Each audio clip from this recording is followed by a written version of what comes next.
ஒரு நார்சிசிஸ்ட் மனிதன் தன் துணையை நிரந்தரமாக இழந்த பிறகு அவர்களுக்குள் நடைபெறும் 6 விதமான உளவியல் நிலைகள். அன்பான ஆன்மாக்களே, இது உங்கள் நிலையை மேம்படுத்தவும் நீங்கள் வாழ்க்கையில் மேன்மையான நிலையை அடைகிறீர்கள் என்பதை உங்களுக்குள் பதிக்க உதவும். உங்கள் மனநிலை போராட்டத்திற்கு மருந்தாக மட்டுமல்லாமல் அடுத்த நிலை செல்ல ஒரு தூண்டுகோலாக திகழும். வாங்க பார்க்கலாம். 1. அபரிவிதமான ஆதரவு இழப்பின் அதிர்ச்சி. நீங்கள் அவர்களிடமிருந்து முழுமையாக விலகும் போது நார்சிசிஸ்ட் மனிதன் உண்மையில் காதலை இழந்ததாக உணரமாட்டான்.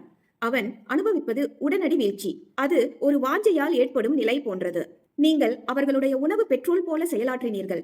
அவனுடைய உள்ளத்தில் இருக்கும் வெறுமையை மறக்கவும் போக்கவும் அவனின் மனநிலையை கட்டுப்படுத்தவும் தன்னை சக்தி வாய்ந்தவனாக உணரவும் உங்களை பயன்படுத்தி கொண்டிருந்தான். இப்போது அந்த இடத்தில் அவனுக்கு வெறுமை மட்டுமே உள்ளது. இம்சித்து இன்பம் கொள்ள யாரும் இல்லை. தன்னுள் இருக்கும் வெறுமையிலிருந்து தப்பிக்க யாரும் இல்லை. இப்படிப்பட்ட நிலையில் அவன் அடுத்த கட்ட செயலாக விரைவில் யாரையாவது தேடுவான். அவசர அவசரமாக நீங்கள் இருந்த இடத்தில் இன்னொரு பலிகடாவை கொண்டு வருவான். ஆனால் அந்த புது பலிகடா ஒருபோதும் முன்பை போல ஆகாது. உங்களை போன்று புதிதாக வந்தவள் அதே ஆழத்திலும் உணர்விலும் பதிலளிக்க மாட்டாள். அவன் உணர்வு நாடகம் தவறாகிவிடும். இப்படி நடப்பதால் அவன் அவனை பலவீனமாகவும் போலியாகவும் உணர்வான். அவனுக்கு மிஞ்சியது உயிரற்ற வெறுமை மட்டுமே. இப்படி வாழ்வது ஒரு நரக வேதனை.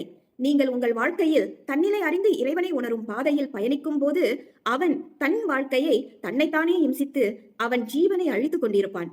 ஆகையால் முன்னோக்கி நடந்து செல்லுங்கள். உங்கள் ஆன்மா தான் வந்ததன் நோக்கத்தை அடைய உறுதுணையாகுங்கள்.